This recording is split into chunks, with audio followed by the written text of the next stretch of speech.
toughest prison in the country. That's Dartmoor, the home of many desperate criminals and men who are serving life sentences. Hello, welcome to another video. In this video I'm going to talk about Frank Mitchell, the freeing and murder of Frank Mitchell, but I don't think I will go through the whole story of it really. Everyone knows the full story and I think it might get a bit boring making people sit through it. So I think I will just talk about it in general and offer some of my thoughts on it. It's quite difficult not making these videos boring because everyone does know lots of stuff about the Krays that watches these videos, so I don't want to try and keep going through everything that everybody knows, but I suppose I do have to sometimes make videos for people that might not know stuff. I think the murder of Frank Mitchell, out of all the murders that we know about that the twins were involved in, was the cruelest, but I also think it was a very difficult situation to get out of for them. The whole thing was fueled by Ronnie Kray's madness and his need to follow through on his promise of helping Frank. I think if Ron had been a bit more sane, it wouldn't have happened. Reg, I feel, had almost given up at this point in fighting Ron's dominance. Reg, his relationship with Frances was very rocky at this time. I'm not even sure if they were actually together at this stage. This was only 7 months before Frances's death, so Reg did have a lot on his mind at this time, and I suppose he just got swept along in Ronnie's plans of freeing Frank Mitchell. Ron at this point had just killed George Cornell in the Blind Beggar pub 9 months earlier, and at the time of the Mitchell escape Ron was in hiding.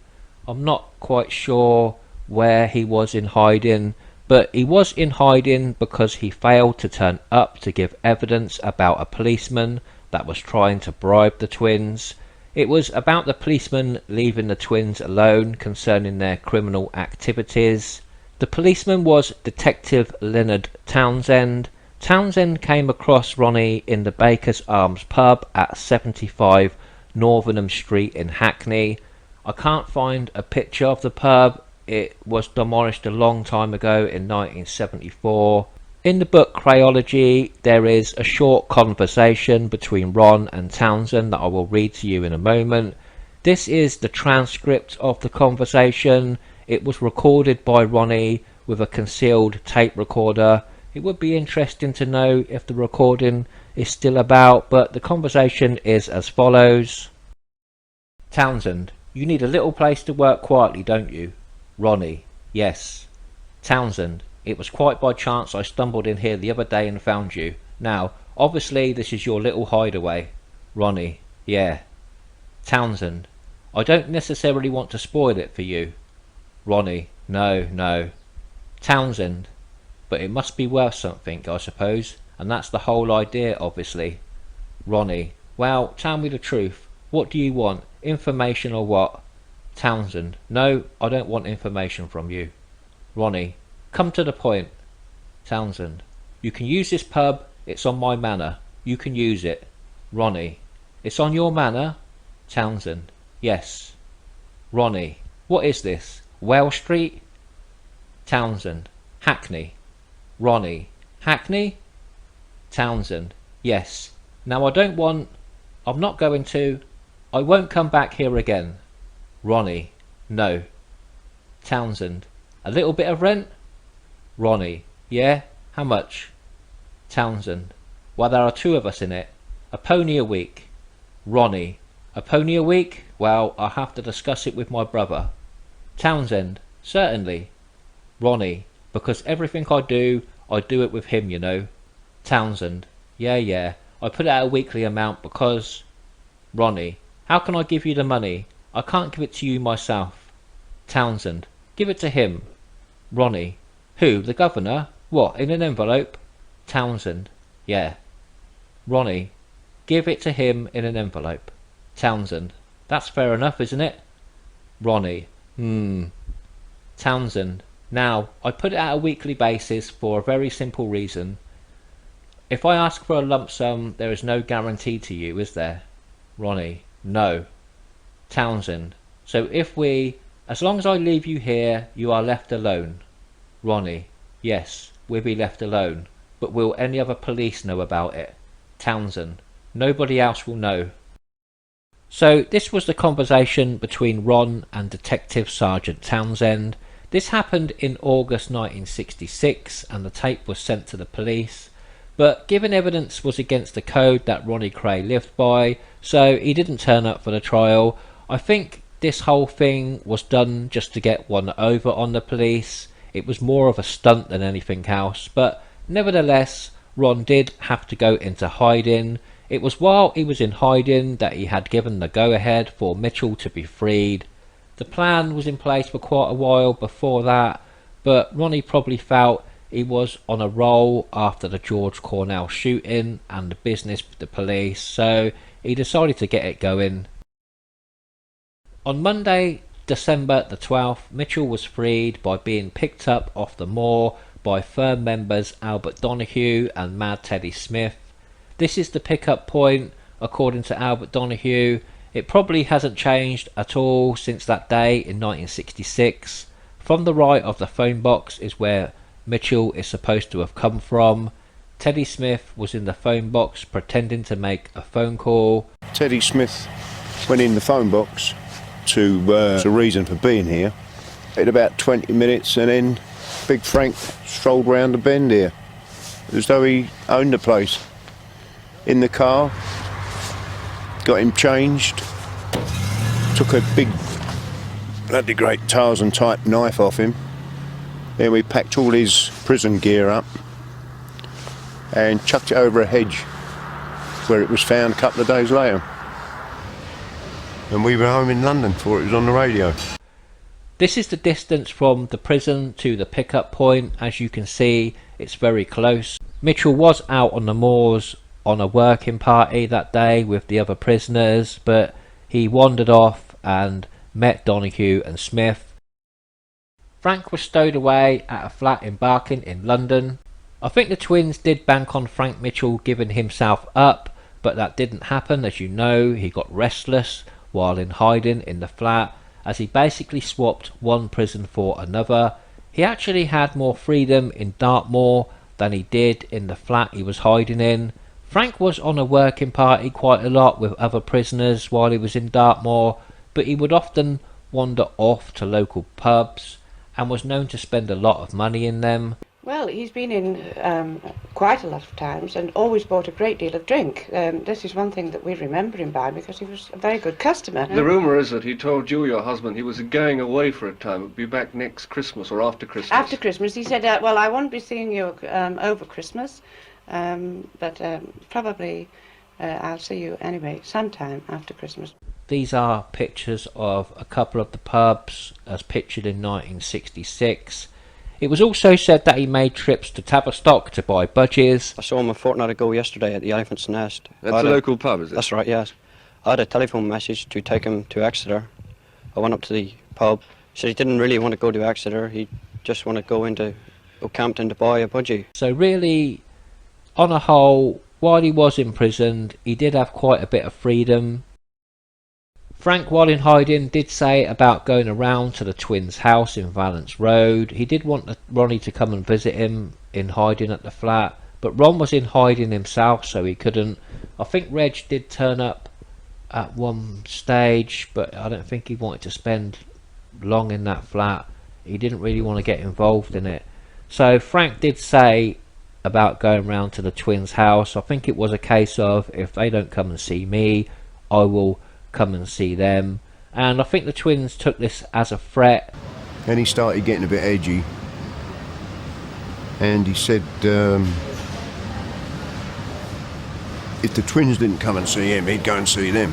He knew where they lived because they'd been writing to him when he was away, and they took this as a threat. And this plot was hatched. Officially, Frank is still missing and presumed dead. In the book Our Story by Fred Dinage and the Twins, Ronnie Kray does say that Frank will turn up one day. I think we all know that will not happen, as Freddie Foreman did admit the murder in his 1996 book Respect. I'm not sure if this was the first time it was said what had happened to Frank. I'm not sure if it was mentioned by the twins or others before then. It could have been. So Ronnie being Ronnie, he wanted him to disappear off the face of the earth. I could perform these sort of tasks without any problems, and I've always said, I said, but this is the last one. When I said, you know, I'm not getting involved in any more after this, you know, this is it. I said, do this one favour for me, you know. I won't detail the murder, as like I said, we do all know what happened or allegedly happened, and for anyone that doesn't know, there is a good documentary on YouTube called Unfinished Business that goes into quite a bit of detail of the freeing and murder of Frank Mitchell. There is also a film about it. I can't quite remember the name, but it is very low budget and pretty bad by all accounts. I haven't seen it myself. The trailer was really enough for me to give it a pass, to be honest. It was a terrible decision freeing Frank. He was in a bad predicament in Dartmoor though. Despite being a model prisoner at the time, he had no release date, so that must have been very difficult for Frank. You do need a date to work towards in prison, and I can't imagine what it's like to be sat in a prison cell with no date of release. Charlie Bronson is in a similar situation these days. Like Frank, he was quite disruptive for a long time in prison, but has now settled down. So there is very big similarities between Charlie Bronson and Frank Mitchell. I don't know what other way the twins could have got out of this mess. They definitely could not have offered him up blatantly to the police, as that went against everything they believed in. It would technically have been grassing. Maybe he got out of line, they couldn't handle it. They couldn't handle him, they didn't know what to do, and the only thing they knew how is get rid of him. Couldn't put him back in prison, they couldn't, just because they would be letting themselves down in front of the firm, but grassing him up. They can't say, come and get Mitchell, he's here. That's grassing. Them days it was never ever heard of. Nobody grassed in the underworld them days. They was well in with some police though, and so was Freddie Foreman, so they could have maybe tried to work something out, but I'm not sure how much time they had to get anything else sorted. Frank was getting quite erratic at that time in the flat and getting annoyed about being cooped up. He did have a woman that was brought to him, so he enjoyed that. Once he got the girl, most of the time he stayed in bed having sex. He used to get the meals in bed, both of them. Frank fell in love with her, and in a way she liked Frank. I'm not sure just turning him loose was an option either. He would have got picked up eventually by the police, but at what cost? Innocent people getting hurt. Would he have eventually started looking for the twins and turned up at Valence Road? I'm not sure if he was armed with a gun at the end or a knife. I think it might have been a knife. I think he took it off Billy Exley while Billy Exley was sleeping. I think Billy Exley woke up to find Mitchell standing over him with a knife. Exley and some of the firm, they stayed at the flat to keep an eye on things. I think they were doing like a watch, like how many hours at a time, and then they were swapping over to other members of the firm staying there. I'm not sure what I can achieve with this video, as I can't really give any answer to how things could have been done differently with Frank Mitchell once he was freed. It's not really a plan that anyone sane would come up with. It does give you a glimpse into the state of Ronnie Kray's mind at the time, thinking that he could free someone as well known as Frank Mitchell from prison. The only person that could have stopped it all before it happened was Reggie, but I don't think any of the firm could have stopped it. Reggie was really the only one, but he was preoccupied with stuff with Francis, and he just didn't. I don't think Reggie really wanted any part of it. Apparently, according to Freddie Foreman, Reggie cried when he heard the news that Frank Mitchell had been murdered, but I don't know if this is true. This is only according to Freddie Foreman. He cried. Yeah. So that's how much Reggie knew about it. He broke down and sat on the stairs and cried. I think Frank Mitchell could have got a date eventually. He was a model prisoner at the time of his escape in December 1966. I'm sure as time rolled on he would have got a date. Like I said at the start of the video, it was a very cruel killing. Frank didn't ask to be broke out of prison. It was all Ronnie Kray's making. It was Ronnie Kray's suggestion. You also have to remember that Frank was supposed to be quite childlike in his thoughts and in his ways. A few people have mentioned that he was very childlike. He was a giant of a fella, a bit simple in his ways. I dare say that you couldn't pick a fight with a man like him. I'm not sure why that was. Maybe he never really got a good education when he was growing up. He did start his criminal career quite early on with the stealing of a bike, and then he was bounced around from Borstal to various prisons, where he eventually ended up in Dartmoor. I think he did escape a couple of times also when he was in Rampton and Broadmoor hospitals. But like I said, he did turn himself around and was a model prisoner by the time December 1966 came. There has been some suggestions that Ronnie wanted to get Mitchell out to make up for the killing of George Cornell in March of that year, sort of doing something good to make up for something bad, but I'm not too sure about that one. I don't think the killing of George Cornell was something bad in Ronnie's mind, but I suppose it's possible that it was frowned upon by the wider criminal circle at the time. Maybe people like Billy Hill were saying things. But really, I think it was just Ronnie starting to feel untouchable at this point in his criminal career, and with Reggie's lack of input into things due to his troubles with Francis, and just Ronnie's general dominance over him, Ronnie was left to run wild really. I think there were some plans by Ronnie also to free an imprisoned leader in the Congo in Africa, where there would be the use of helicopters, nerve gas and a strike force made up of the firm members. I think John Pearson mentions this in one of his books. So we do have to look at the state of Ronnie's mind at this time. I'm not sure if the freeing of the Congo leader was before or after the Frank Mitchell freeing, but nevertheless it sounds mad. It's like something from an episode of the A-Team. If these are the type of thoughts whirling around in Ronnie's mind, it's no wonder he thought he could succeed in freeing Frank Mitchell and getting him a release date. You have to feel sorry for his family. This is his family here, pictured in 1966. Especially because how much adulation and hero worship the twins get.